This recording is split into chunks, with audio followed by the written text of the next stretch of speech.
Hey, welcome, Staz. Dr. Nastasia Irons. Yes. Either one's fine. We look so similar. No.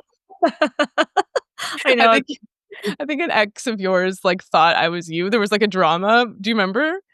There was something about this. I don't know.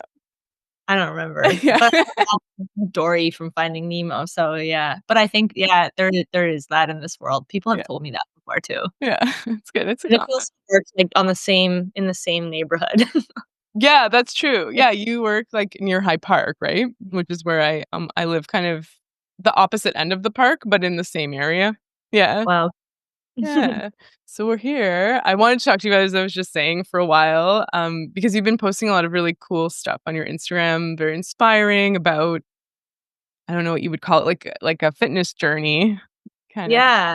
Yeah. Just like, I got into the fitness world a little bit after I became a naturopathic doctor, and the combination of the 2 for me has been really nice. Like, from a personal journey, it was something that helped me get through some darker emotional times, like, when I was going through, a really bad breakup, I actually found a spin class, tried it for the first time, and it just allowed me to feel like me again almost, and then I did that for years and I still teach spin, but then I got into strength training a year ago more seriously. And that's when I realized that this is a huge part of women's health that we're not taught a lot about. And it's probably one of the best things you can do for your body long term. And so I want to focus a lot of my practice now in which is a lot of my patients are actually women, not all of them, but just teaching people how to incorporate nutrition and strength training into their everyday life.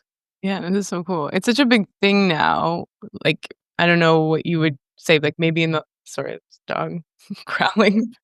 In the last, it seems like 5 years, maybe 10, where, like, now women are interested in building muscle and strength training, and how Mhm. did you find your way into it? Like, so it's for your mental health, and then Yeah, fitness was I used to be a dancer, so before I became a naturopath, I was a competitive dancer, and then when I moved to Toronto, I didn't have a community anymore to that felt like the same as my dance, team, so I started going to the gym, I joined a few gyms here and there, but I still also felt like I was just walking around by myself, and I was really lost in terms of what to do.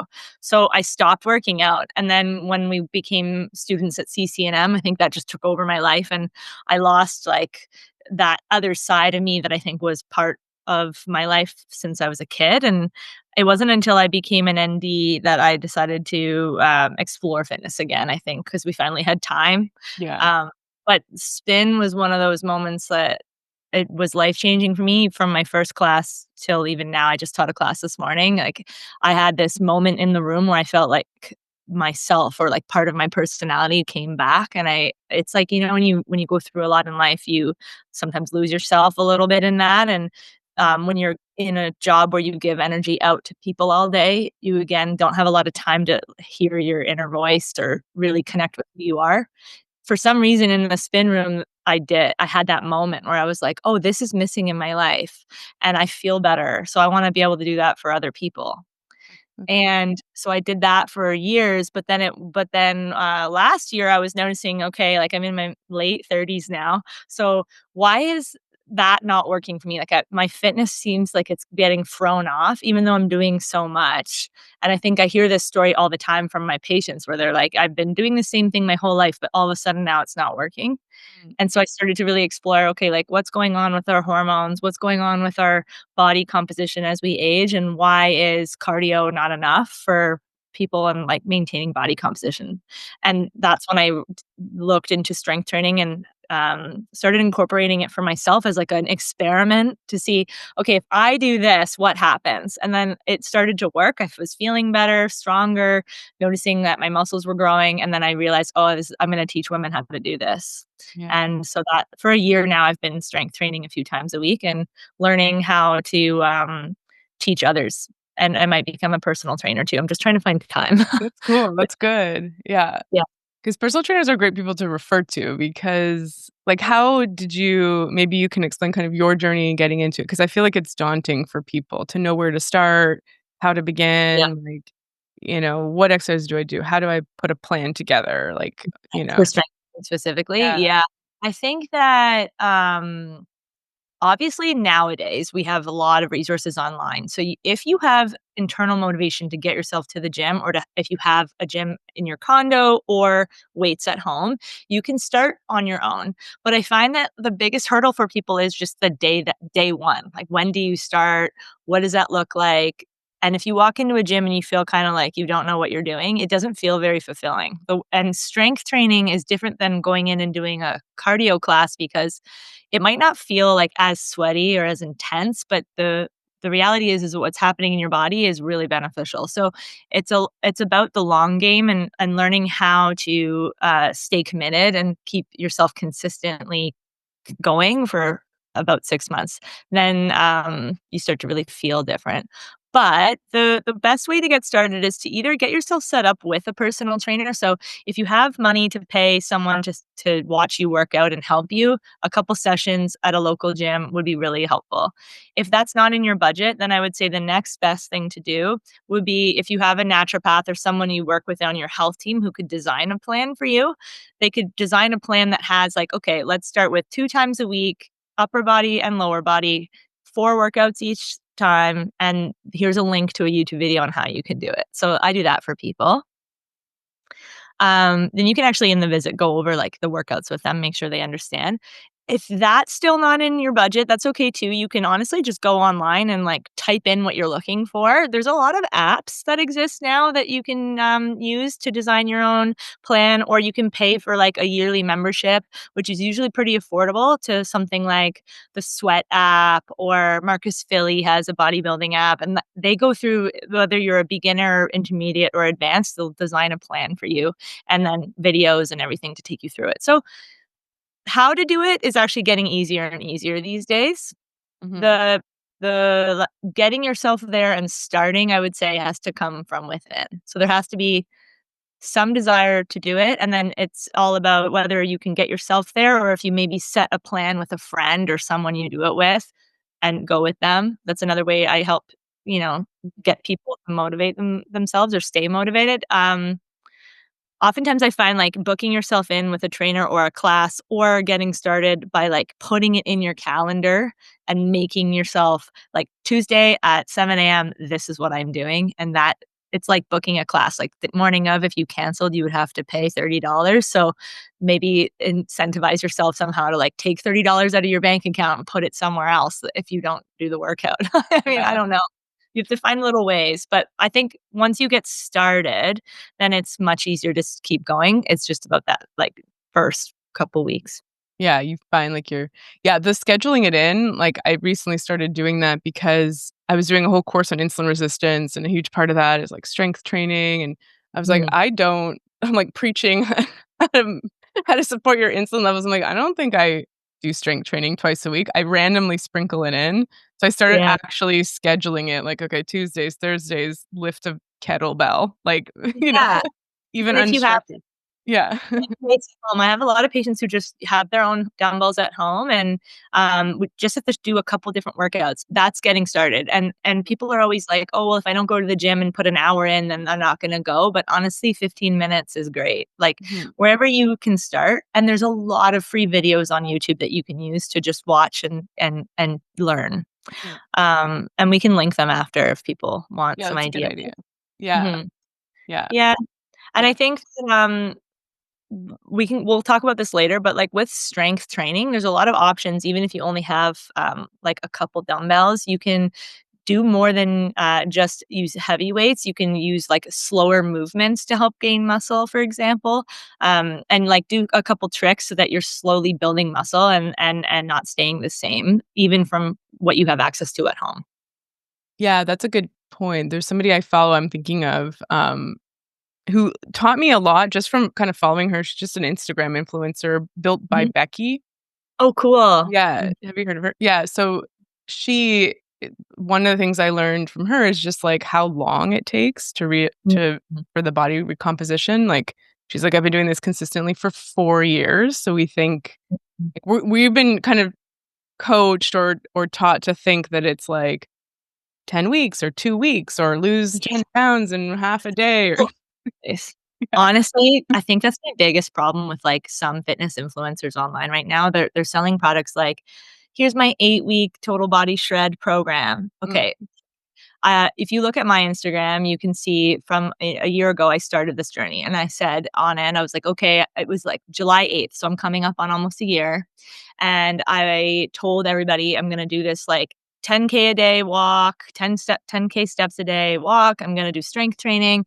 And in 8 weeks, I'm going to check back in and show you what happened. And obviously, we're all different and like everybody's story is different. And I did start with a bit of an active background already. But you can see, like, in those 8 weeks, your body composition can change a tiny little bit. mhm, Within 12 weeks, you can see some muscles start to show. Like, there obviously is change. People always wanna know, like, how long will it take? I mean, within 12 weeks, body composition will change, but noticeable long-term changes to things like your measurements, stepping on the scale, seeing a change there, which we can talk about later, but, like, that's kind of a useless one. But uh-huh, the measurements and muscle growth, really, we're looking at 6 months, and then check back in a year. You will be shocked at how your body looks. It will be different.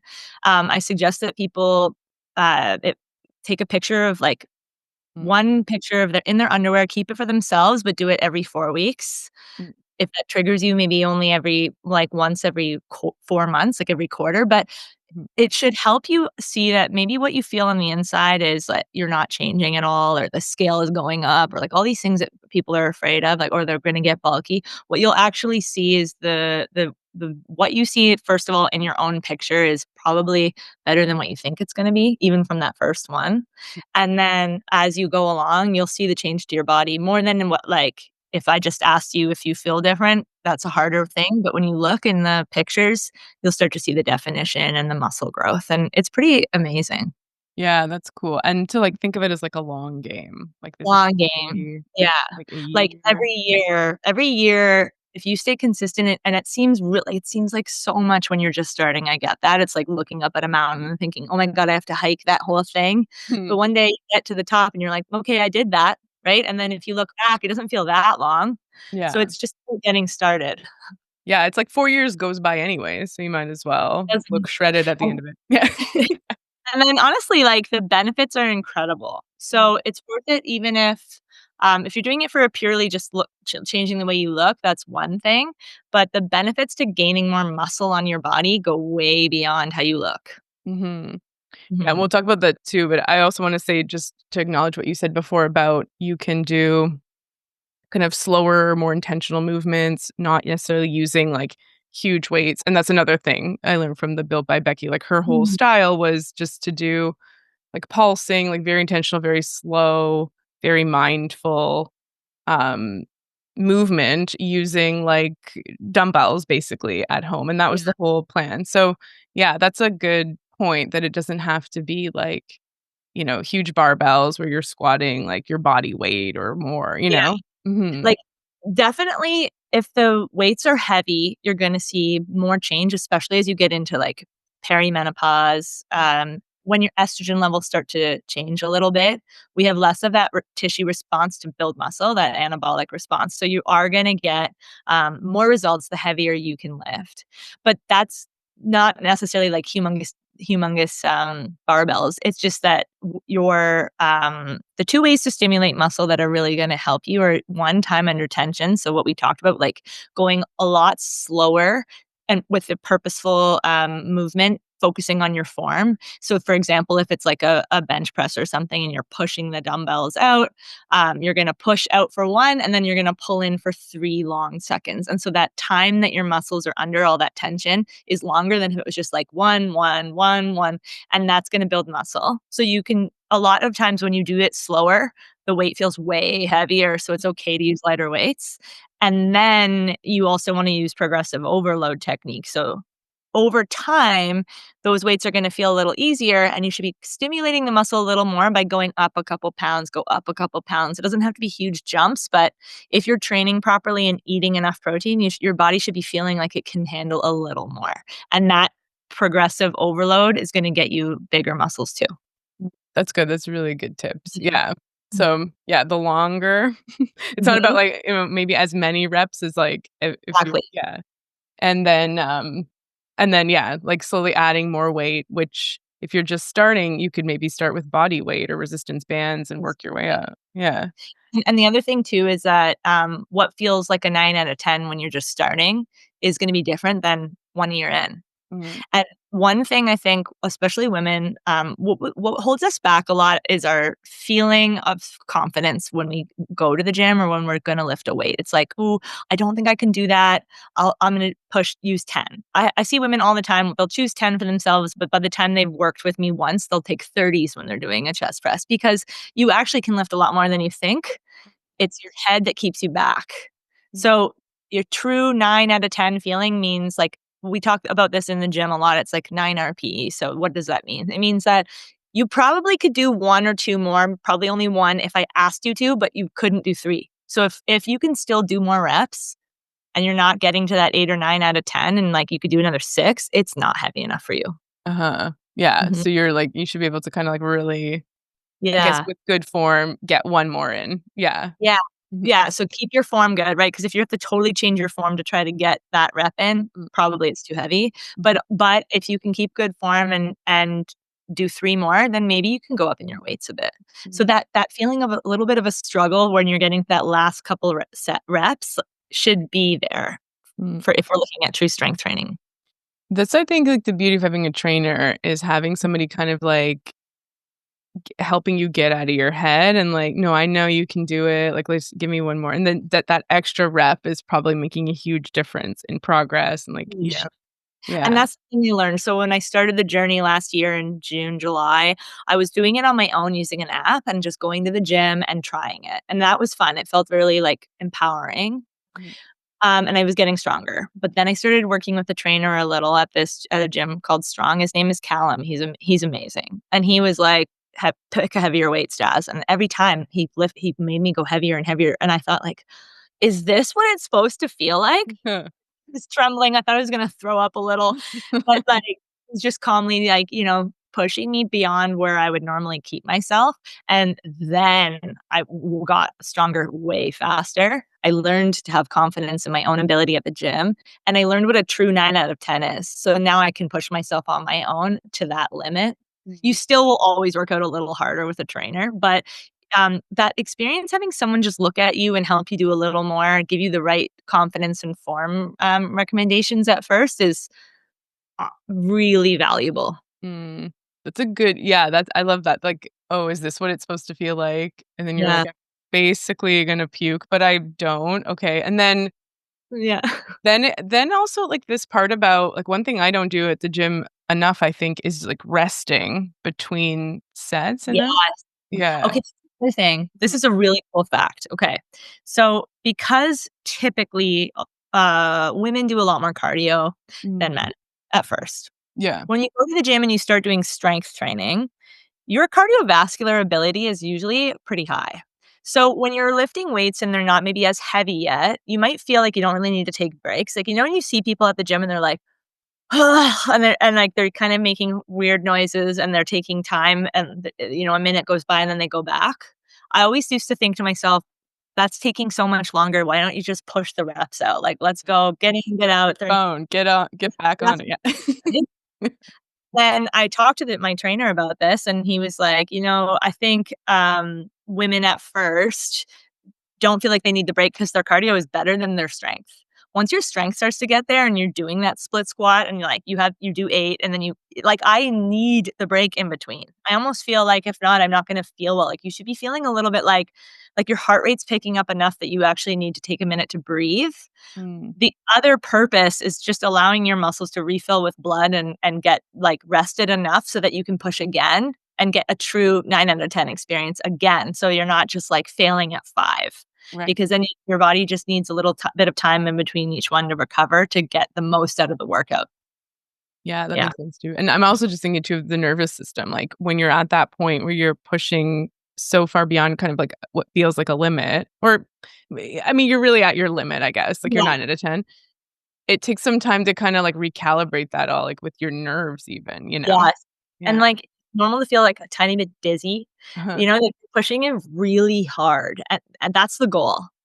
And then you take a minute, everything kinda settles, and you try again. And then a couple of those and, on to the next workout or call it a day. Like whatever that workout time is for you, make the most out of it, but definitely do it heavy enough that you need to take a little bit of like I would say like a 60-second to 90-second break between each one.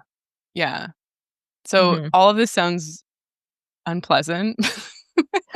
Yeah. I know But it's he's selling it, am I? where you're just like, yeah, you should be, like, vomiting and, like, you're dizzy and you wanna die. Yeah.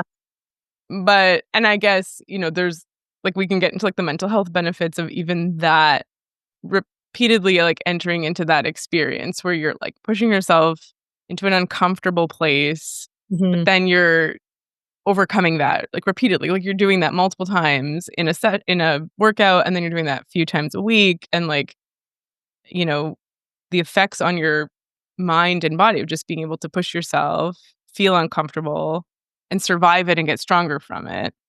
Yeah. Um, So, it's such an amazing thing to learn.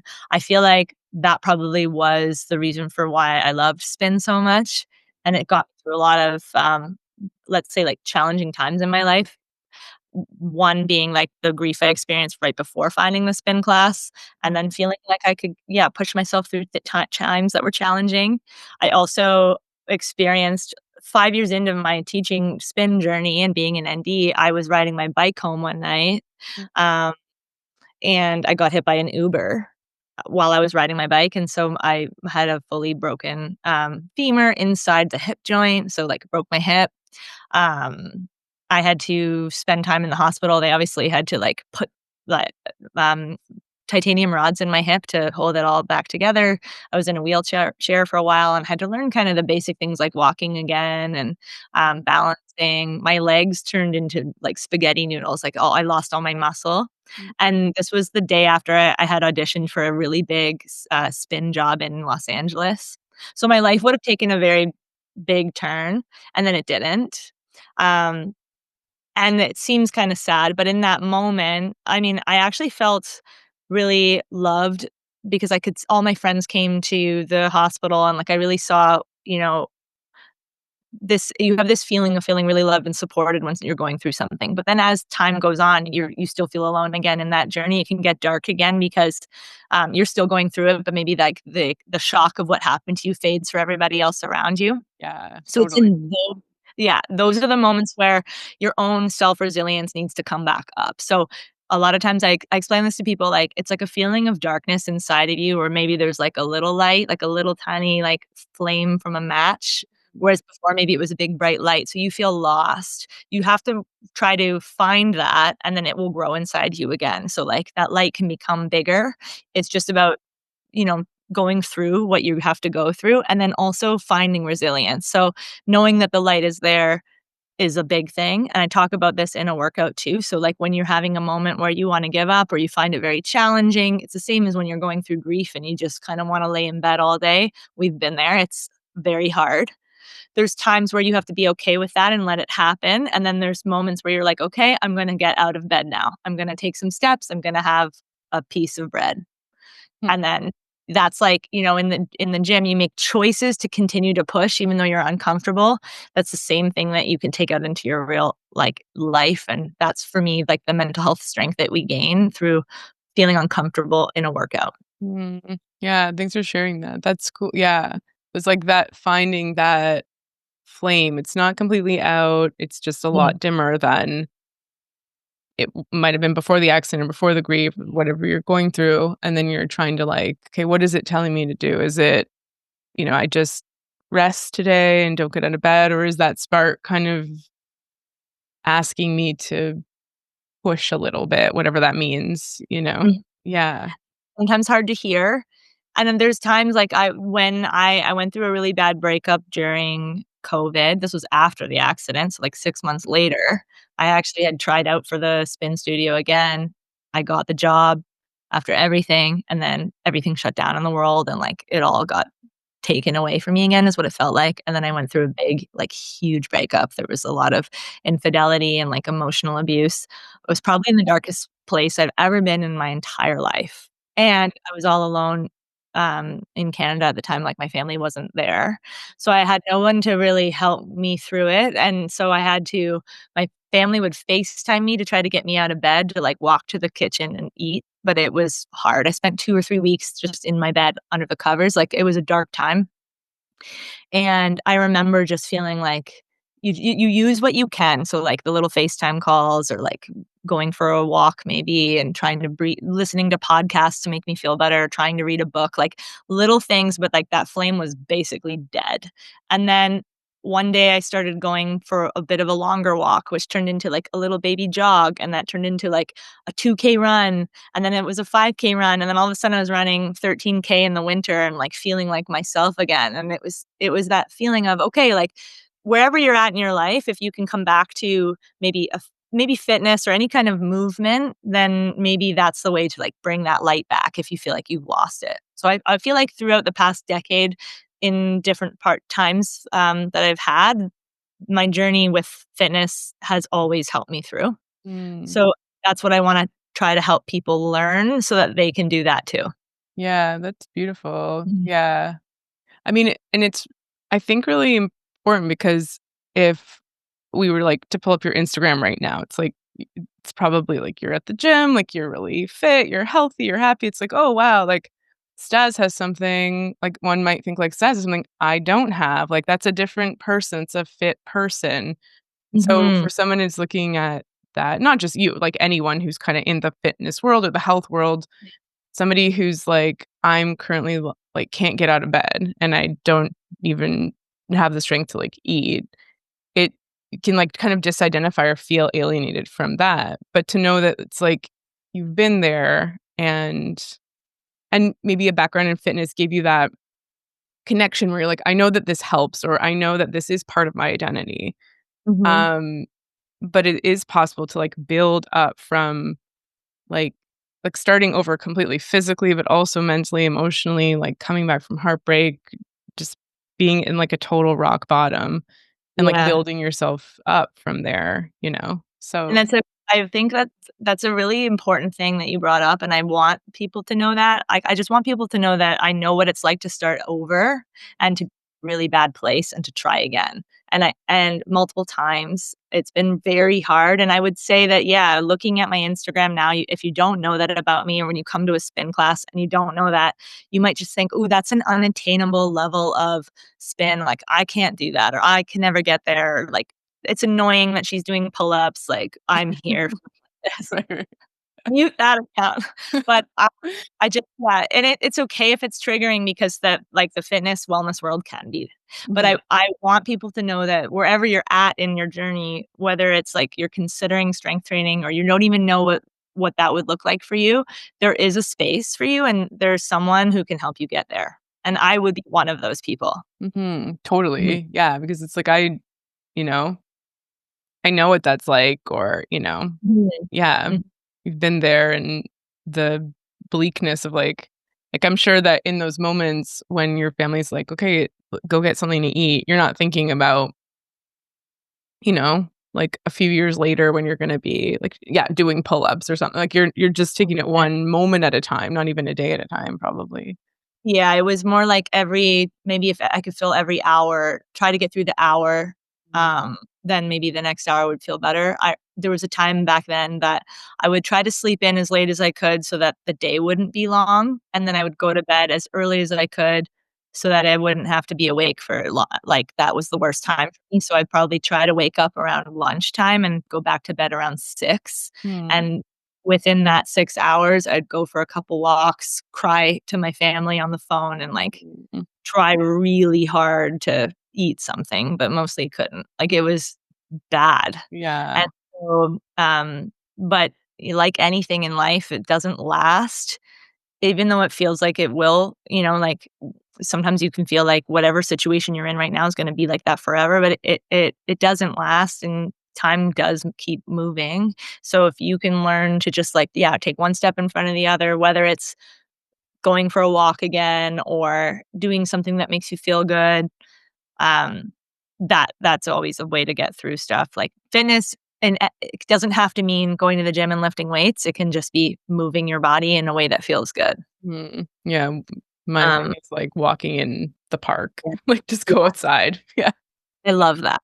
I know that just that. And then the gym doesn't have to feel like this big scary place that's like you can learn so much. Just pair yourself with someone who knows or have either a mentor, an Instagram account, a health provider, anyone, a trainer, and then you can start and then that confidence will come. Mm-hmm.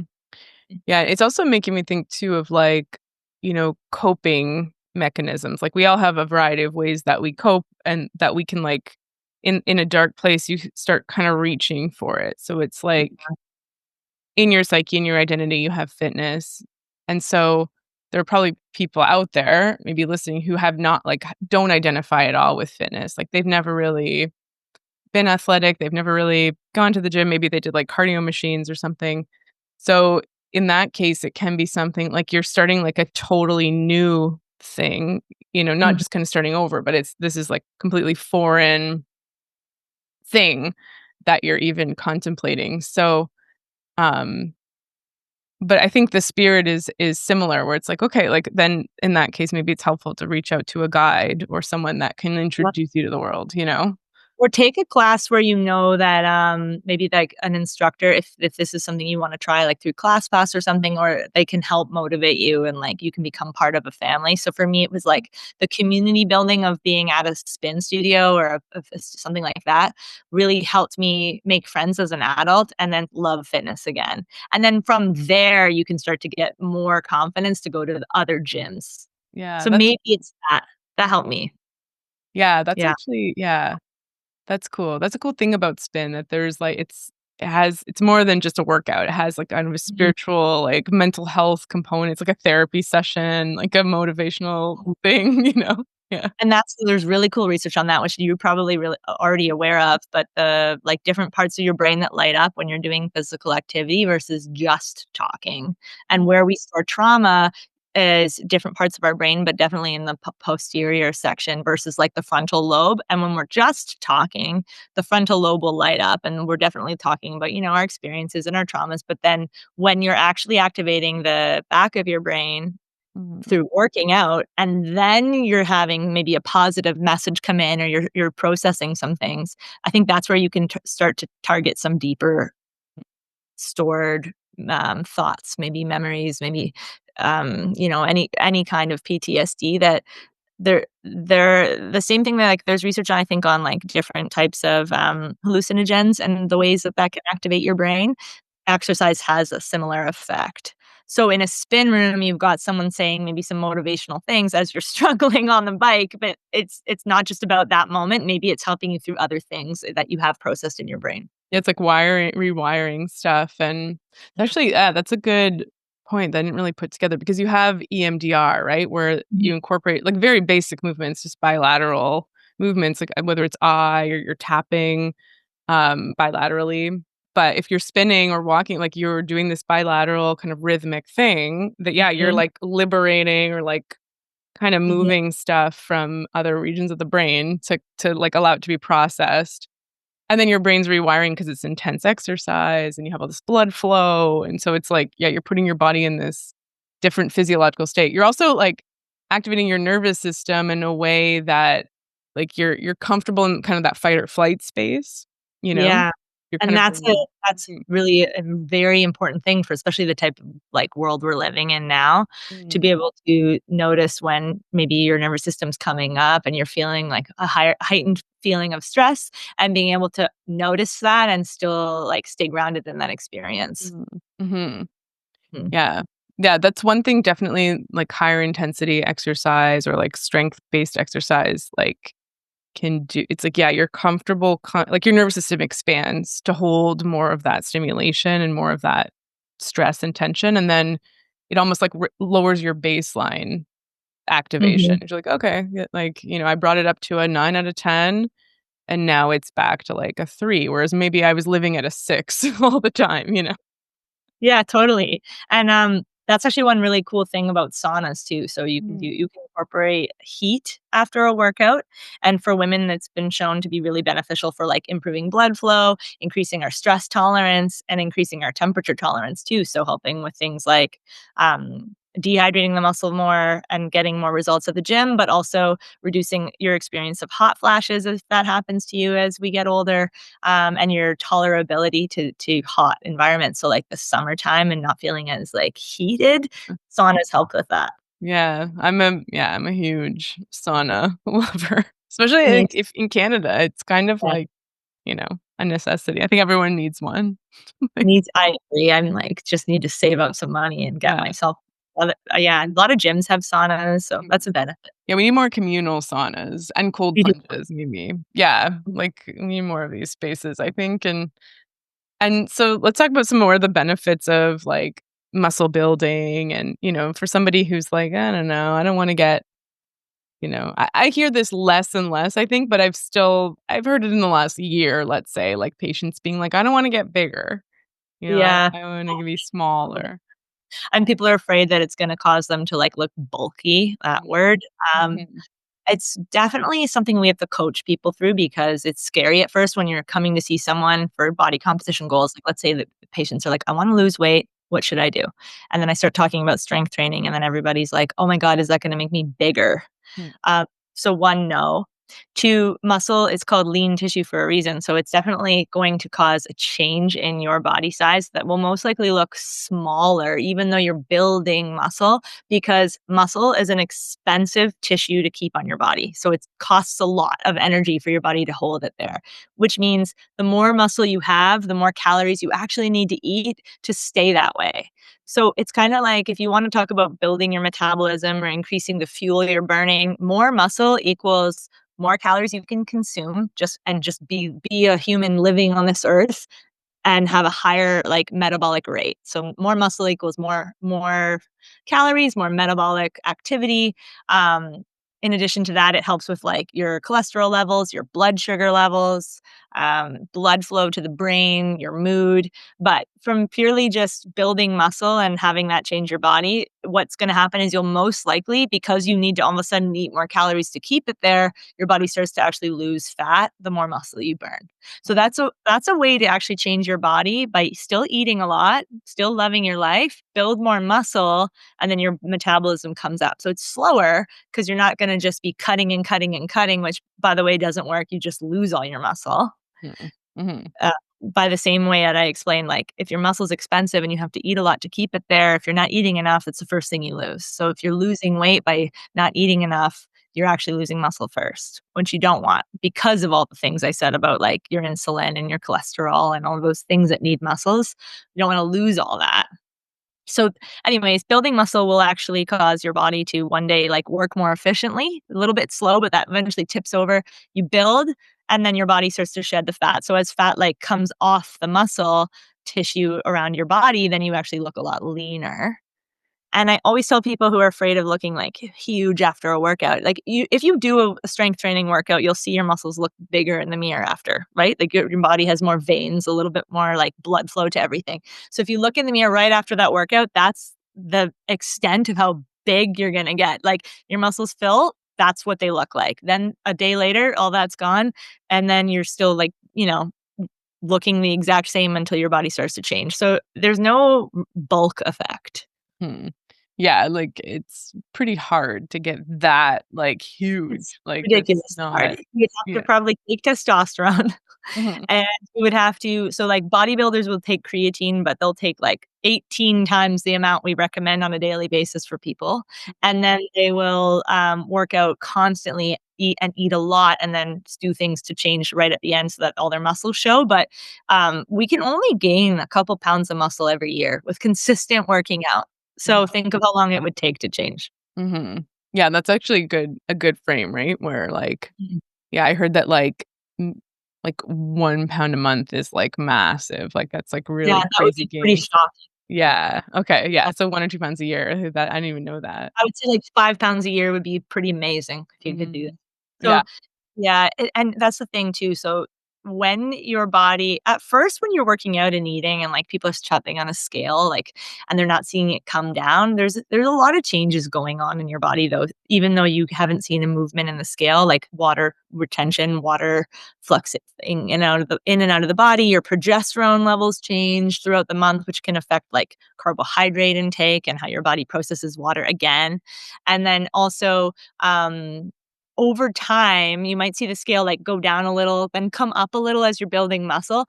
That's not really a marker of your progress, and I think people should just use the scale as a way to just, I guess, like, look at consistency, but then you should do it pretty much every day and take an average of the whole year. So, like, it's not really that important. Even if you only dropped a couple pounds in the year, what you might notice is your circumference, so your measurements around your arms, your waist, your legs, that will change way more. Even if the scale goes up, that's a better marker, for your body size changes. And then, pictures. So, like, photographic evidence is your best friend. Yeah, and those things are slower to change than we expect the scale to change, but yeah, I agree because I think this, like, really hit home for me. One time I weighed myself, and then I was like, "Oh, I don't like that number." Then I weighed myself the next day, 7 pounds difference from who knows what. 7 pounds?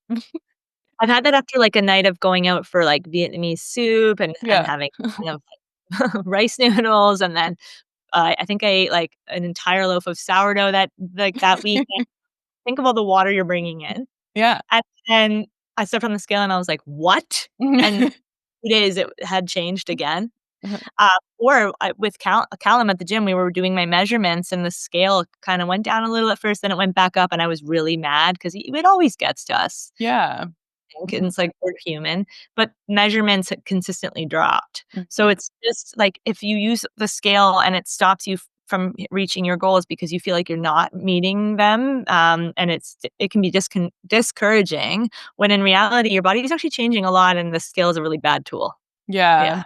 Yeah. It's funny too, like, I think I just had a conversation with, the person who filmed my course. He was, like, really into fitness, and he was, like, on this fitness journey, and he's like, "You know, I'm not losing weight on the scale." And he's like, "But my measurements are going down."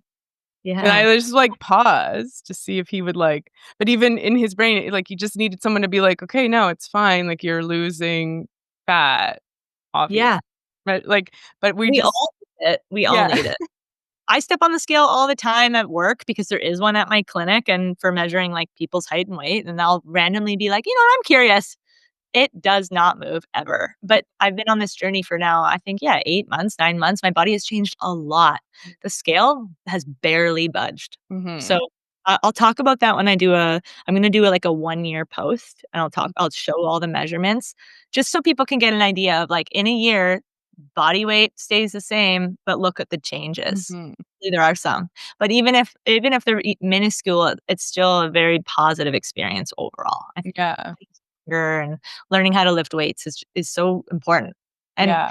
for women, as we age and our bone mass can, like, it can decrease because our estrogens decrease. Bone mass gets preserved the more muscle you have and the more you strength train and increase resistance on that body. So, like, you want your bones to get stimulated to keep growing throughout life. They start to decline a lot in our 60s and 70s, so our muscle mass drops a lot then too. So you wanna try to hit a peak in your 40s and 50s if you can. Mm, mhm. Strength training is really for everyone, but Yeah. just Yeah, have and to learn. that's I'm happy that there's a lot more attention, like, for women, especially in, like, perimenopause, menopause for strength training, and it's not just about being as tiny and, like, you Mhm. know, and, Yeah, the scale also reflects, like, how heavy your bones are, so seeing weight go exactly. down is always a good thing. Like, And then it's with all mass, the not just muscle. Yeah. Exactly, like, losing lean mass, like your muscles and your bone mass is dangerous, and we don't want that, and we also that's just something that goes down a lot with the popular medications that have been coming out now for weight loss. Yeah. They have really good benefits for your insulin levels and body fat, but you're also gonna lose a lot of lean tissue, and over time, that's dangerous for your body. So if you are doing anything like that, you wanna also make sure you're strength training to try to preserve your lean mass as much as you can. And So choking back protein because you're not they work by reducing your hunger, and so it's hard to exactly. eat chicken breast when you're not hungry or don't want food, you know? Exactly. So I know you have to that's the other thing too, and that's one important piece is, like, making sure no matter who we are, no matter what medications we take and our journey with our body, we do need to focus more on protein and fiber and carbs and stop villainizing carbs. Like, carbs are important for muscle recovery and for our mood.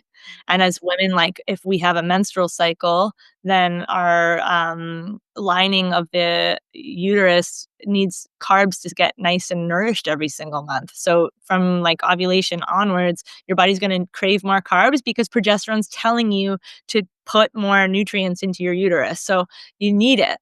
Mm, That's why yeah, we can be meaner during that time, especially if you're eating low carbs. Like, don't ever do that. don't come And at me till I've had my sourdough. Yeah.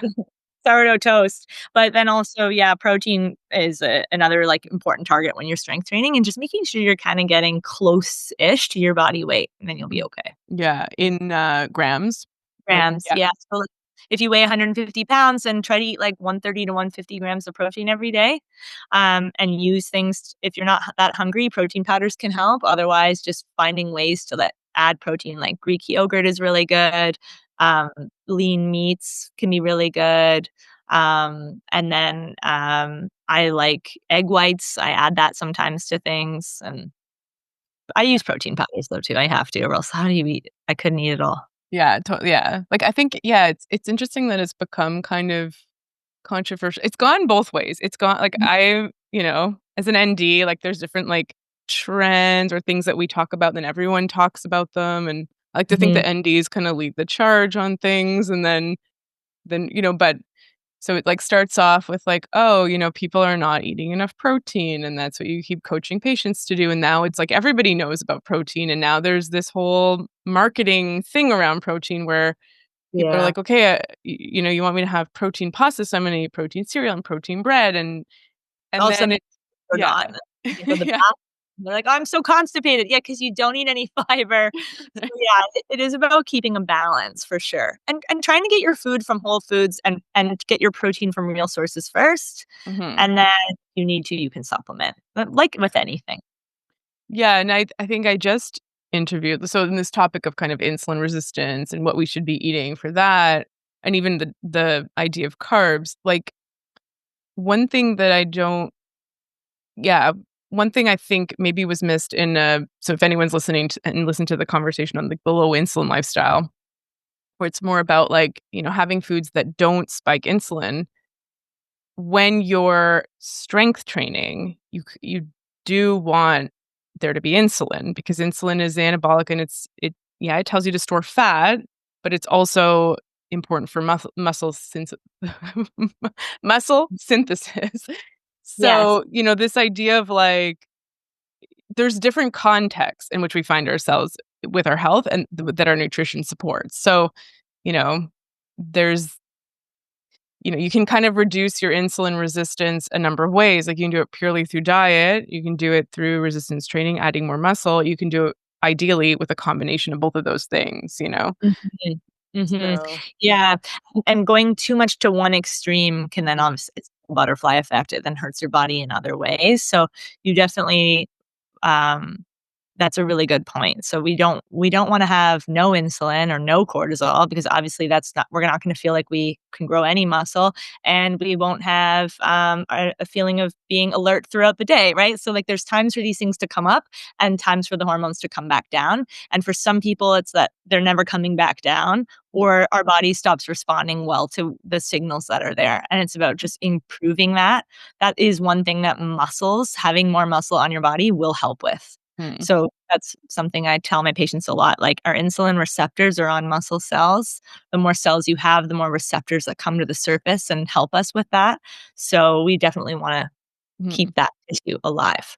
Yeah, basically, yeah, the more muscle, like, the more you soak up your carbs, like, Yeah, you can so yeah. you can absorb Carbs are more carbs. we love carbs. Yeah. So I had So a glorious, like, foray into just eating bread again for a while. It didn't work ultimately, but it was fun while it lasted. I know, I convinced myself that sourdough I mean, it is, like, it's Yeah, better for you, less, like, ingredients are pretty minimal, the gluten levels are lower, and I was like, "I'm just gonna eat this and I'm gonna be fine," and then yeah. I was like, "Well, I have an itchy rash all over my body. Oh, yeah, can't really have gluten." But if you're gonna, it should be a beautiful piece of sourdough or Just like an just go croissant for or it. something. Yeah, or just yeah, and just yeah, it's all this it's balance, it's all about how do we just how do we make it last forever? Like, what the next 30 years, 40 years? Like, if you're not gonna do this for the next 40 years, then don't make it like a plan because you're it's not gonna be I mean, it by definition is not sustainable then. Yeah. Um, yeah.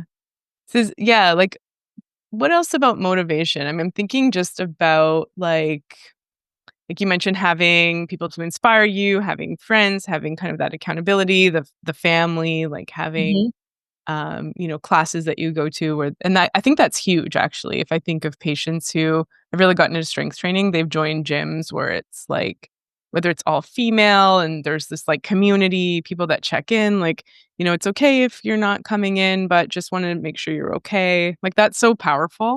And Yeah. I think the biggest thing is just making friends as an adult is so hard, and so when you're in a group like a fitness class or a strength training class or, class pass, like studio hopping, but you go with people or you meet people there, it's a really fun way to just build your community back, Mhm. when you're not in school anymore. But the motivation I would say for me, like a huge motivator is honestly if you book yourself into these things ahead of time, then even day of, if you don't feel like canceling, you lose money. So then you just go. It helps keep you consistent. Yeah. When I was first starting, the best way for me was I had a friend who also started to like spin. So she would sign us up in the morning, and I would wake up that morning and be like, oh, no, like, no, it's way too early. And she was already on her way there. So it's not like I could cancel and be that one person who didn't show. So I started just dragging my body there because we had already signed up and I had a friend doing it with me. I think with the trainer too, like they book you in and you're paying for it. So you're motivated to see change. Mhm. When it's on your own, I do see a lot of patients who, the life gets busy and stuff happens, and then the first thing that a patient will drop usually is their self-care and their gym time because other things get in the way. So really being consistent with finding a way to schedule it as if it's a class, like as if it's something you can't get out of.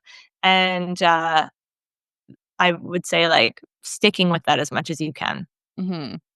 And start to build a community within your friend group. So if you're telling people, "Oh, I'm gonna start working out. Do you guys wanna do this with me? Would anyone wanna do like a class here or a sauna session here?" Or just talking about it out loud is also a way to get other people on board and to support you. Yeah, that's good. It's like almost like capitalize on your people pleasing obligation, like book it in and that'll hold you kind of accountable, like an appointment that you don't wanna disappoint people, Mhm. but in the end, it's serving you and your self-care. It's a good Yeah. idea. Yeah. Mhm. Thing is, like, we have these things in our life that we know are non-negotiables, like brushing our teeth, like drinking water, otherwise you start to feel bad. I think the working out thing feels like a negotiable for a lot of people because they're like, "Well, I don't have time," or "I just nah." But over the span of your life, being active and having muscle and moving is so important, especially for the later years where we're going to try to still maintain everything, but we need to be mobile and healthy to do that. So if you can turn it into a non-negotiable, like just like all the other tasks that we know we have to do for our health, I really think that movement is one of those, but we don't see it that way enough. So it instead of thinking, okay, how do I motivate myself? Like, do we need that much motivation to brush our teeth? Mm, mhm. A little, but it starts to feel weird if you don't, right? If you're like, Yeah. "Oh," like, when you forgot your toothbrush and you're camping, you're like, "Oh god, my teeth." Yeah. Like that Can't we don't wait to get my toothbrush back. yeah, like, we're disassociated with what it feels like to not move when we haven't done it in a long time or we didn't grow up doing it, but I think once you get into that pattern, it does start to feel weird when you don't. Mhm. Whether it's, like, going for a swim, surfing in Lake Ontario, like, going for a Mhm. walk, anything that if your body can move and finding something you like to do starts to become a habit because your body likes it, Yeah. and then it'll feel weird when you don't. Yeah, So it starts to, like, set, like, a new base. Like, I'm thinking just about surfing. I haven't surfed for, like for forever. It just hasn't been, and you feel like this it's like a depression kind of feeling, like, it feel like Mhm. a withdrawal of something, and then you kind of forget, you misplace it, and then you surf again, you're like, "Oh, wow. Oh, right. Mhm. Okay, now I feel corrected." Like, something kinda switched back on. But it's yeah, Yeah, if you don't have that, you're just like, "Yeah, life is just kinda eh," you know? So you can get it yeah, through, like, other forms of activity, but yeah, like, it feels like something's missing or something there's, like, a baseline thing that's not there, you know? Uh, yeah, and I think, like, being in tune with ourselves and mhm, knowing, once you start moving and seeing the results and, like, seeing how good you feel, maybe seeing a little bit of, like, a muscle start to show, that gets addictive and that becomes a pattern too, like, that way you feel, the how you feel good about yourself or, whatever that feeling is for you starts to feel good enough that I think it becomes a pattern we like in our and just like how when, you have you go to bed at a certain time and, like, your body gets used to that certain time.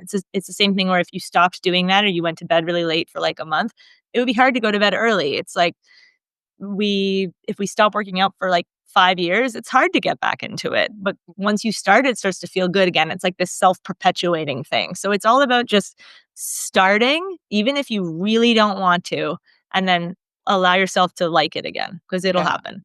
It's pretty getting much through that. Yeah, I like too what you said because we talk about motivation, but it seems like it's like, booking in whether it's, like, booking it in or, like, being accountable or declaring something with a friend or, like, having a community that's kind of yeah, like, encouraging you to do it, it like, transcending motivation. It's actually maybe not even about relying on our, like, "How do I feel today? Do I feel like Mhm. working out and vomiting?" No, obviously. So it's more about just it's scheduled, it's happening, and then over time, you build those neural connections where you like it. But you probably still don't like the vomiting part, you like what how you feel after, you like that the Yeah. accomplishment that you did it or, like, the overall Yeah, feelings you get, you know? community or, like, if you like feeling strong, because 'cause you're gonna feel stronger. Like, whatever it is that you start to like helps you get over that hurdle of, like, the part where you're like, "Nah, I'd rather sit and not do that," or, "I have so Mhm. many things I can't do that." Yeah. The the that it's just that initial, like, barrier that's the hardest part, and I think that's why working with someone like an ND or your, trainer or just having someone keep you accountable, whether it's your partner or your friends, that gets you through that initial phase, and then the rest is a lot easier for Yeah. anyone. Yeah. That's yeah, it's a good point. 'Cause it's interesting, like, like, this idea of motivation where, there's almost like a like, it's almost like an either or when it comes to, like, self-compassion and just, like, it's okay to lie on the couch and eat ice cream and, like, don't feel bad about yourself for that. Or this, like, how much should we push or kind of encourage, and how could that Mhm. still be compassionate? And, I think maybe the topic is, like, the shame that comes in when we feel that sense of obligation or we feel like, "Oh, I should be doing this," or, "Ugh, I didn't go to the gym again," you know? So, Yeah. yeah. There's Mhm. a lot of that there too, and, like, if you that feeling of, "Oh, I didn't do it and I know I should," or, "Is this person gonna judge me because I still haven't done what they said?" Or the internal shame that comes with maybe knowing it's good for you. Like I said, it's like should be something like brushing your teeth, but then you just still don't do it. I think a lot of people struggle with that, and it's maybe a bit more of a silent struggle for them. And I think that there's a lot of room there to explore that and to just talk about it and be open with that experience too. And there's nothing wrong with that. It's just that like working out and strength building is not easy and it's not something that everyone loves to do. It is good for your body, so there's just got to be a way to find something that feels fun first Mhm. and see what happens if you try to add maybe some strength to it, or if that's the thing that's fun, then see what happens if you just start. Mhm. I think a lot of that shame will start to go away and Mhm. the joy will come, and then we can build from there. Yeah, then you start to feel, yeah, better about yourself and what you can do, and even having the experience of having pushed through something uncomfortable, like, builds Mhm. that feeling of, "Okay, like, I can do that." Maybe I can even apply that to not wanting to work out, like, I can kind of Yeah, push through that feeling too. I'm and to like take the whole, like, the body composition side of it all and just think of it as, like, moving for medicine, like, moving to help your body feel good. That's mhm, the initial step. Just to have more blood flow, to change your mood a little bit, to help everything feel better in your body, digestion, even your skin health. And then from there, we can look at what to do next. But like take away the shame and the body stuff and focus more on moving so that your body can feel Mhm. a sense of calm and happiness that comes with it, and then move up from there. Yeah. That's good. That's Mhm. good advice. Yeah. What about supplements like creatine? I know you talked about that before. I've talked about that. Mhm. I was I scared of like creatine, but yeah, started taking it for like the cognitive benefits yeah. more. Yeah. There's amazing so if the body has storage forms of creatine and, like, our brain tissue loves it and stores it, our gut health, so our gut lining, and then also our muscles are areas where creatine can build up, and it's something you get from eating meat, but you can take it as a supplement because it's gonna give you more than, like, eating, like, 6 beef livers that day, and the dosage is around 3 to 5 grams for most people, and that's way, way, way below the, like, bodybuilding dosage of creatine. So this is just like general maintenance, really important for women because women store less of it than men. So they're going to get a bigger response from taking a little bit extra. It helps your brain. So there's a lot of research coming out on creatine and depression and helping with mood, helping with preventing memory changes as we get older and memory loss. And really cool research on IBD, so like Crohn's, colitis, and celiac, and having some intestinal health improvements from taking it because it's stored in the gut too. And then, yeah, for your muscle specifically, so it's going to help prevent that like fatigue sensation from coming in too quickly. So creatine is a way that our body makes energy. Just it uses this creatine phosphate pathway. So instead of making ATP, make this, and that's a way to substitute when your body runs out of ATP. So like set 8, you might be like, okay, I'm done, my muscles are done, and body is shaking, you need to sit down. With creatine, your body might have like 2 more reps in that set.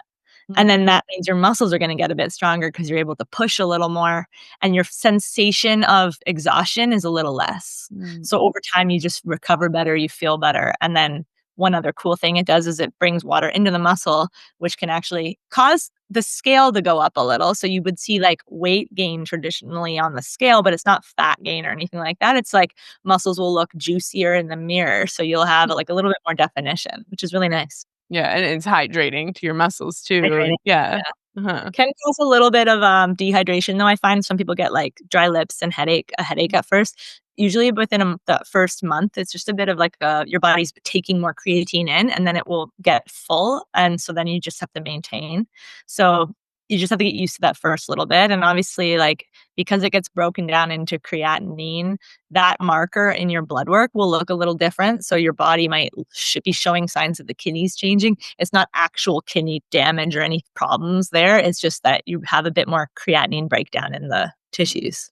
Mhm. Yeah, so that number can go up if you're, like, well muscled, if you just had a heavy workout, you're taking creatine, so, Yeah, yeah, but it people ask shouldn't about that a lot. Mhm. it's not damaging your kidneys, and, if you stopped, it would come back down. Mhm. And people ask about hair loss too, but I believe there was just one.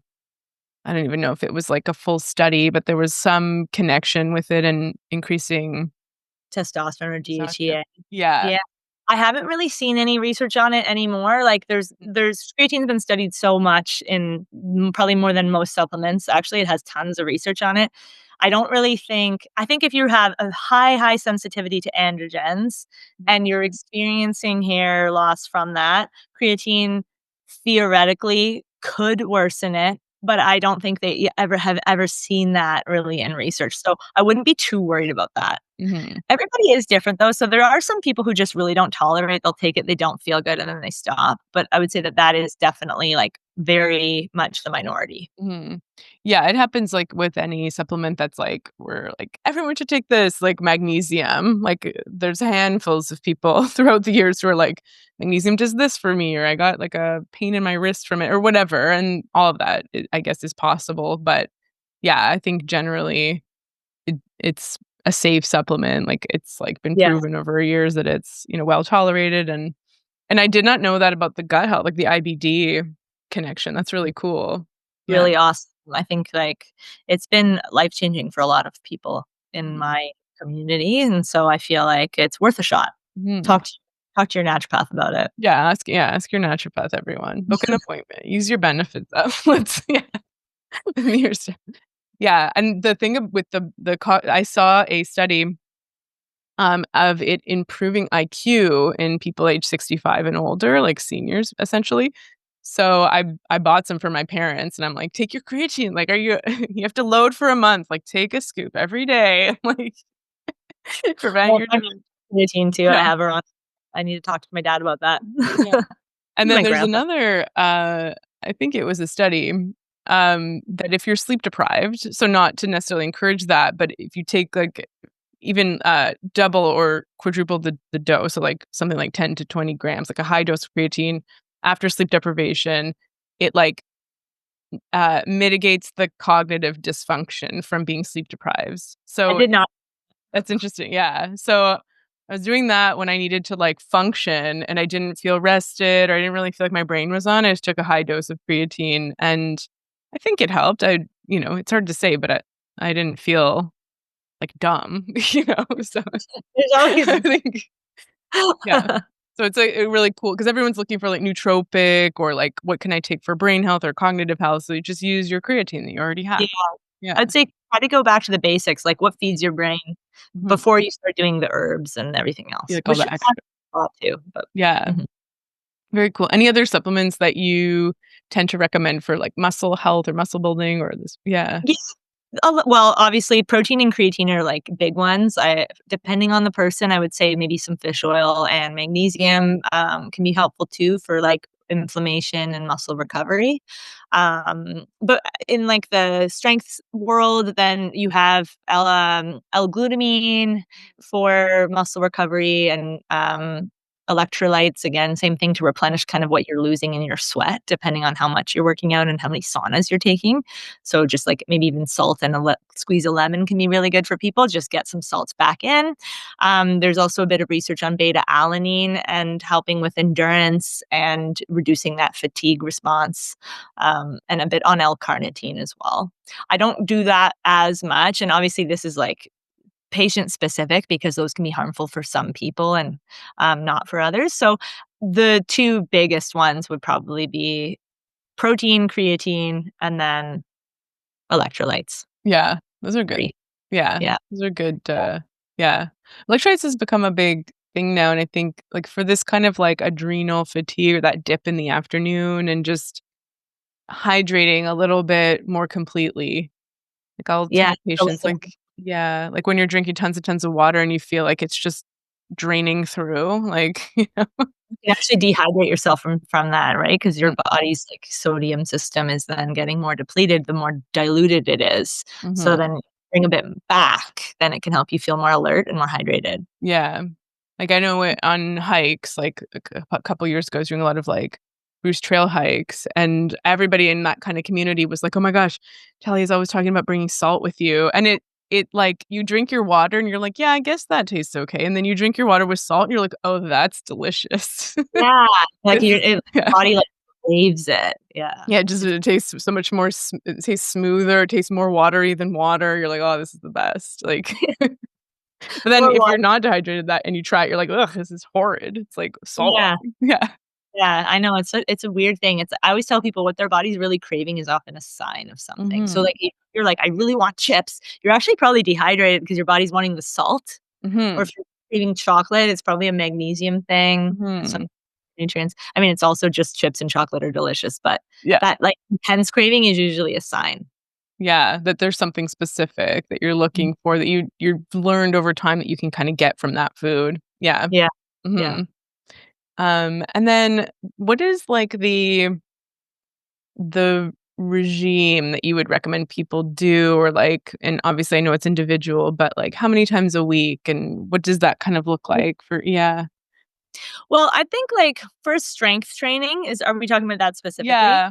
Mhm. Yeah, I would say, like, 2 times a week is a really great place to start. Definitely giving yourself, like, a day or 2 to recover in between, and then if you could do 3, I think then you're in a nice, like you might start to see results a little faster. You have a day basically, like, let's say you walk every day.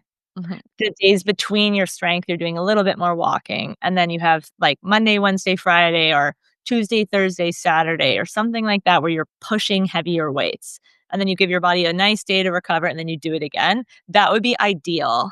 Mhm. Once you get really good at it and you feel great, you could probably go up to 5 and honestly, like, still get incredible benefits and you're not too tired. But I think at first you wanna find this happy medium between allowing your body to recover and build, and then also having a day where you can push hard and it's actually true 9 out of 10 and not just because your body's exhausted. Mhm. Yeah, that makes sense. 3 a week would be, like, Yeah. pretty good.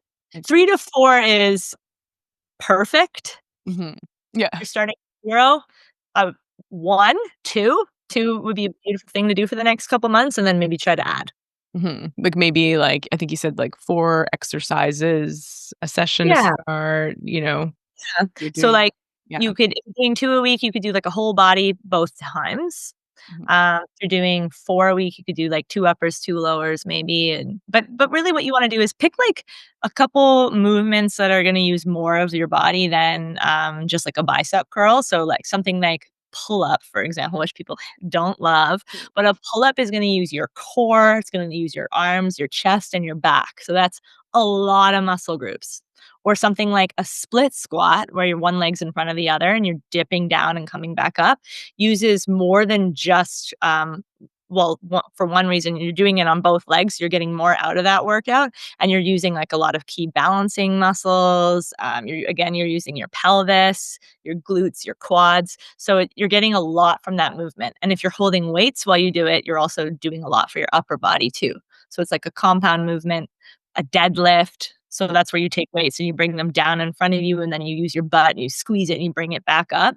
That's using your lats, your arms, your legs. So there's just so much so workouts like that instead of just like, um, one muscle group are gonna give you a little bit more for that movement, and then if you pick a couple of those and do them each session, then yeah, that's good enough. Yeah, that's it. What, I forget which trainer talks about this, but he's like, "Yeah, you'll follow workouts and there'll be, like, these kinda interesting things people do," and he's like, "But, like, most of it is gonna be split squats, deadlifts, pull up, like, the basics." It's gonna be those same exercises over and over again, and you're Over just again. heavier weight. Yeah. Mhm. Yeah, like chest press, pull Mhm. up, split squat, and then a deadlift. Just do those. Yeah.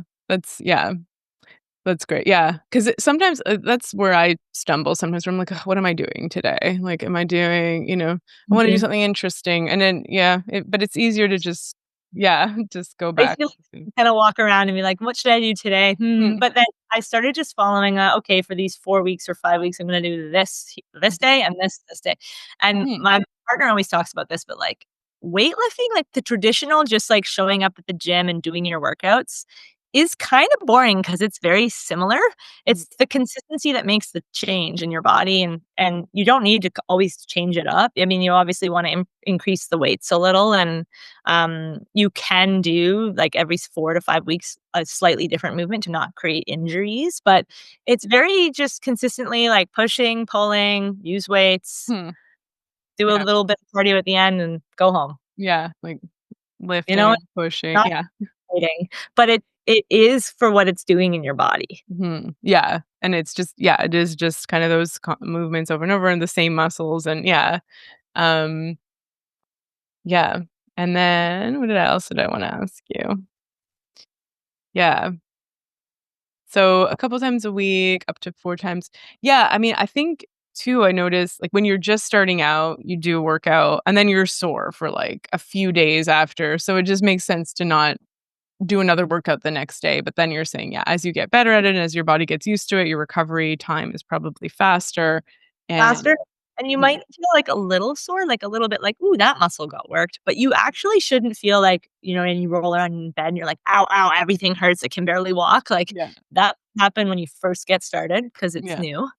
Um, and that is a discouraging moment for people because 'cause they'll be like, this is horrible," but it will not last. mhm, Now you wanna feel a tiny maybe a little bit sore, maybe, but it's actually normal if you don't, and it doesn't mean you didn't work hard enough. It's just your body has gotten really used to this type of thing where if you're eating well, you're rebuilding your muscle, and then you're breaking tissue down again, and then you're building. So that feeling will not last. It is just the initial phase. I used to get this every year as a dancer when you kind of take the summers off after a competitive season. And then in the end of the summer, you go back to your intensive training before the year starts. And like that first week, I'd always be like, oh, all the little baby muscles in my legs and everything. It's like I could barely walk. Yeah. So if you're new to the fitness journey, Mhm. this happen. Just drink a lot of water and know that it will pass and Mhm. get sense, work Yeah. with your naturopath or acupuncturist or RMT, and then you eventually will go away. Even with spin, like that feeling of like your pelvis hurting because you're sitting on the bike, that Right. goes away. Goes away. Yeah. That's good to know. Yeah, that's good to remind people. I remember, I walked into, like, a body pump class at Good Life years ago, and Yeah. somebody was like, just don't pick as heavy as this body pump style. It's like you'll do one muscle group for an entire song. So it's like Yeah. long, like high rep, and they're like, just go lighter than you think, especially on your first try. Like you and then, yeah, I could barely go up this down the stairs afterwards. Yeah. Yeah, those few I remember that, I've been there, and, like, those days are hard where you're like, "Ooh, these muscles, like, hello, there they are," like, you feel them. That feeling is intense, Mhm. um, but it that's only, like, at first, then your muscles get very used to it. Yeah, and it's also good to know, like, to not rely on that as a sign of the quality of your workout either. Like, I think I never get anymore. yeah, you're like yeah. If I did a really hard workout, I might have like some sensation of a soreness for the day in one muscle group maybe or 2, but it's much milder. If I'm starting a whole new set maybe of stuff where I haven't worked that muscle group in a while, I might get that like it hurts to go down the stairs feeling. But again, it's very, very, very uncommon once you get to a place where your body's it's conditioned. Yeah. It's just at first. So that's why like being motivated, having friends, having a plan set in place for when you start will help you with your consistency because it's always in that first people will feel really motivated, they'll get started and something causes them to stop. So having a plan B for when that happens and to help keep you there is going to be good. Yeah, how do you kinda get back on to it? Yeah, I think that's the thing I've seen a lot over the years too, whether it's, like, whatever health plan it is, whether it's diet, exercise, supplements, whatever people are doing, they're like, I went on a cruise, and then I took a few months off," and it's more about just kind of how do you get yourself back, you know? Like, if you Mhm. drift into the ditch when you're driving, like, you don't just, like, spiral off Yeah, like, kinda gently coax yourself back on the path, and, like, it's okay, and avoiding that all or nothing thinking, yes. There's so those videos now on TikTok or, like, Instagram where people are like, "What" this same mentality would be like if you dropped one sock in your laundry and then you're like, "Oh," and you throw it all on the that one. you spill some water, so then you're like, "Well," then you dump all the Just rest. jumps yeah. That doesn't need to happen just because you missed a couple weeks doesn't mean you're off the gym schedule now or, Mhm, like, you've fallen off track because you ate whatever it is. Like, that just enjoy your life and then join again. Go mhm. back to what it is, like, pick up the sock and move on. Yeah, and yeah, what were the tools that got you on it, and try and reach for Back those again, and yeah. One thing that really helped me when I was first starting, was outside of taking a class and going there, that was helpful. But the other thing was when I would go outside on, like, my runs or walks, having a specific podcast or a specific playlist I made for myself just so that I could with the songs I loved, and I would only let myself listen to it when I went to do the workout or whatever it was. So I would actually wake up and be like, I wanna hear my playlist. I love that song that, like, set of songs." So I would go outside just to put the playlist on, and it kinda tricked me into, like, doing this little jog around the block. I think I remember you just talking about that in Yeah. school, and I remember being like, "That's genius," and I've told patients about that. I'm like, "I have a Yeah. colleague, and she" I like actually did talk about that in school. I think that's when I started this because I really didn't wanna work out back then, and I think I wrote, like, an article on a website once about it or something, but I still use that, yeah. and I think I have days too where you would again, wouldn't know if you just saw my Instagram, but, like, there's days where I don't wanna do anything, Mhm. and that's okay. Those are just those days, and then other days where I love it and I wanna go and I'm motivated, but I wasn't always like this. Mhm. Yeah, I think it's actually like even for people the other way who are like, I don't know how I'm gonna listen to, like, I wanna listen to this podcast on something that's important for me, but I don't have time. It's like, well, just listen while you're doing something else that you don't wanna do, like, pair 2 things together. Yeah. Yeah. But I love the yeah, I love the, like, okay, like, I wanna hear my song. Well, I only listen to my song on whatever it is, the spin bike or when I'm walking or when I'm running or when I'm working out, and so then you're like, you're kind of pairing this exciting thing with something that you maybe aren't as excited about. Yeah. Yeah, like the gateway to doing the thing. Yeah. It was my playlist was the gateway for me. Mhm. That's a good For yeah, that's great. You're like and then you associate that song with working out, and so you're like you kinda like working out, or you have positive associations with it. I have it. There's one playlist I made for myself. It was called like 5K Run during COVID when I had like the big grief episode and then was just taking myself for walks.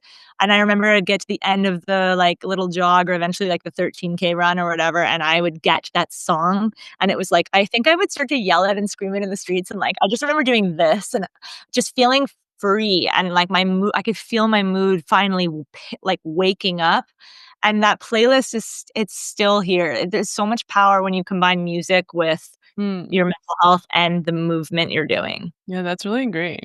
Because it's Mhm. also like, you know how songs can get tired and you're like, "Oh, it doesn't have the same meaning," but because you're, like, kind of containing the experience of it to be Yeah, paired with, like, all of those positive endorphins from your workout and, like, just this all works yeah. together.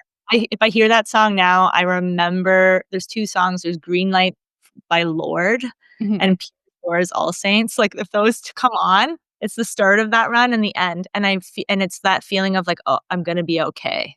I f Ah, like me again. Like, it was powerful and I still have it, and that was from 4 or 5 years ago now. that's cool. Yeah, Yeah. that's really cool. It's like when you smell fragrances from a certain time Yes. era and you're Uh, yeah, uh-huh. But there's music, yeah, that's cool. mhm. That's a good tip for anyone listening. Like, think about yeah, how can you If make people it got fun? this far, Mhm, they got the good tip. So, mhm. yeah.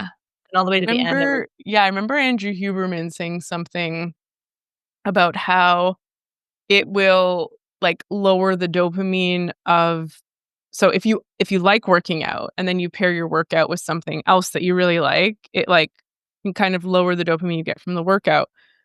But what we're talking about is, like, you already don't really want it or you need encouragement, you wanna get a dopamine rise, so you're, like, pairing something that gives you yeah. dopamine. Yeah, Yeah. like And that then you for learn and I wouldn't say that, like, now I can, like, turn music off and just go for a run. I still want the playlist, yeah, but it allows me to get excited for that. yeah, totally. Yeah, and yeah, it's like there's no harm in listening to music every time you work out. I mean, and Yeah. I'm sure that if your thing was broken, you would still do it. It's just, Just less yeah, fun. yeah, exactly. But because you've built that habit and there's enough of a reward from exercise, whether it's just even finishing in the workout, Yeah. yeah, you'll still do it. Yeah, Yeah. that's great. Yeah. Anything Yeah. else, Stas? Like anything you're up to that you want people to know about or me? I mean, I yeah, like I talk a lot about fitness, but I am still seeing patients regularly as a naturopath, and this is like my biggest passion in life. But using fitness maybe as a combination and just teaching people if they're interested in that aspect of their health and lifestyle is another little like adventure I'm taking now in my clinic time. But I also teach spin outside of all of this, and that can be really fun if you're looking for a class to join, you can just come take mine, I can guest people, I can teach you the, like, how to do it on the bike and feel f like, make cardio fun again. Yeah, that's But, where yeah, do you work? Where's the it's been Sweat and Tonic, I teach for okay, Sweat and Sweat and Tonic, cool. yeah, Yeah, never and mind. then, um, Yeah, yeah, you can come anytime. I just taught a dance hall class this morning, that's it was a cool. vibe. Yeah, Yeah. that's cool, it's like pairs the love of dance and, like, fitness and, like, you can get yeah, Yeah, totally. just sweaty and feel good. I feel like it's really an important journey for your mental health more than anything else in there. And then, yeah, and you can find me just like working out of the gym. So if anyone wants to go to a gym and like have someone to work out with, I'm there too.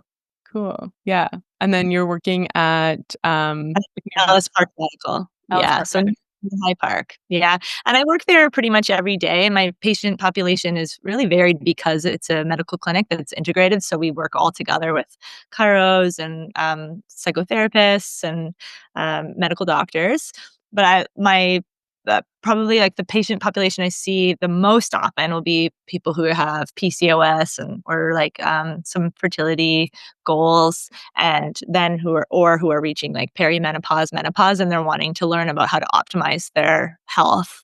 Those would be, like, my main areas of focus. I do a lot of acupuncture too, so I find that that's a really beautiful thing to kind of pair Eastern and Western medicine all together.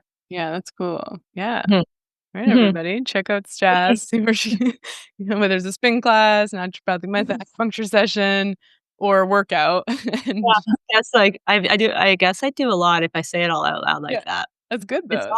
all in the same world, you know? Yeah, on the health space. It's good to kinda yeah, like, bring in more modalities and, like, expand Mhm, beyond our, like, naturopathic education, which is pretty comprehensive, but there's always, mhm. like, more tools that you find you need to accumulate as you work with people, so it's cool. Yeah. Yeah, and somehow it all just kinda comes to you, you know, like, Yeah. I've found all of this because I of what I was going through, and this is how it helped me, and I wanna share it. That's my passion when it comes to anything related to our bodies, is just to, like, educate and eliminate fear and to help make it an empowered, joyful experience. Yeah. Yeah, it's fun to get healthy. Mhm. Yeah. I tell people, like, it's like a meaningful pursuit in life because so much aligns when you're pursuing health, like, because it encompasses your relationships and your Mhm, life purpose mhm. and creativity, like, all the things that are important to you. Like, on a health journey, those things kind of align, you know? Yeah, So, and what better thing to learn about than how our body works? Like, we're living in it. We should yeah. learn how it works and Yeah. what it means, like, what a menstrual cycle is and, like, what happens during it or, like, what our digestion system is meant to do, and I Yeah. think we should all learn that from a young age, but I don't think we're taught that enough, so that's probably my favorite role.